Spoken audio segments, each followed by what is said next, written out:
Am I in here by myself? Is there anybody know that it was God? It was not mama? Because when you tried to call mama, you didn't want to worry her with your problem. When you looked at your spouse, you didn't want to tell them your crisis. But when you look towards heaven, and the psalmist says, I will lift mine eyes up to the hills from which cometh my help. All of my help comes from the Lord. He's not saying that his help is in the hills, but his help, the hills give him a focal point. And sometimes we just need to look up. Stop looking around and learn to look up. I promise you there is deliverance when you look upward. Bible suggests to us that the Apostle Paul, he had an appointment with Caesar. And God had a particular purpose for his life. Therefore, since God had a purpose for the life of Paul, God was going to providentially preserve his life. Let me say this, my brothers and sisters, it was not by happenstance that God brought you through some past crises. It was not by chance that God delivered you from some stuff in your past that you know should have taken you out. There were some things that you drunk from a cup that it should have taken your life, but God said, I have placed my hand divinely in your life. And since I have placed my hand divinely in your life, I have a place that I'm going to take you. But you understand that even if I have to take you through the storm will not destroy you, because I have a place that I'm trying to take you to.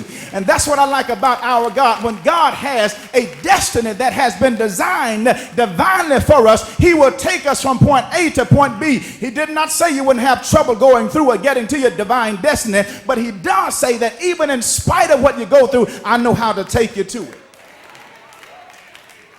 So the Bible says that when they discovered that they had reached the place or the island Malta, and in the Canaanite understanding of the word Malta, Malta means refuge. And God knows how to give us refuge from our troubled times. God knows how to deliver us to a place of refuge. But what's so unique about it is that when they get to the island of Malta, they don't know the people, nor do the people know them. But what the text would suggest is that people have been providentially positioned in our lives to preserve us. Watch the text. The text says, the natives showed us extraordinary kindness.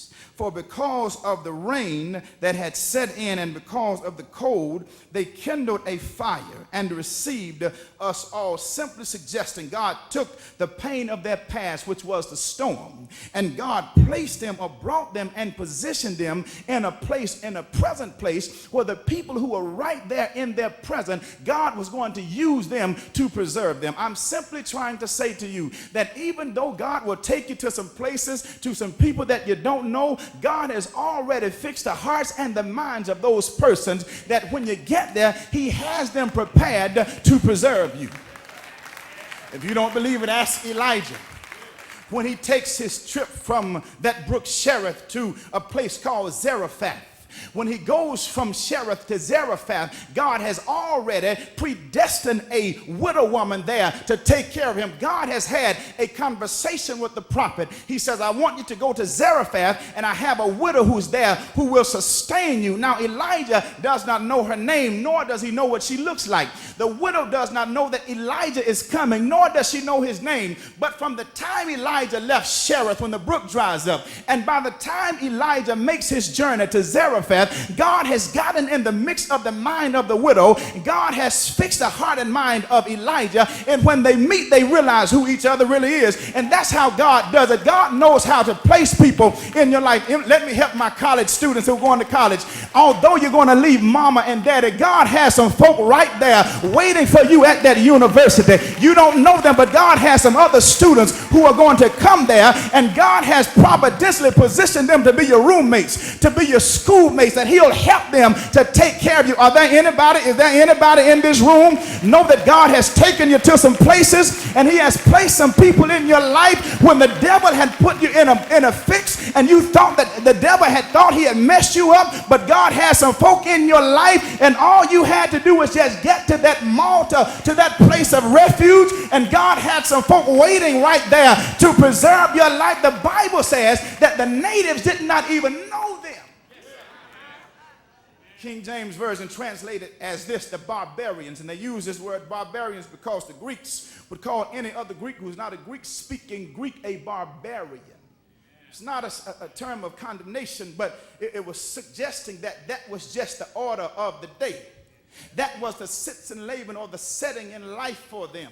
But the Bible declares that they extended to them extraordinary, not just kindness, but extraordinary kindness. And that would mean that if it's going to be extraordinary, it had to be an extraordinary God that prepared them.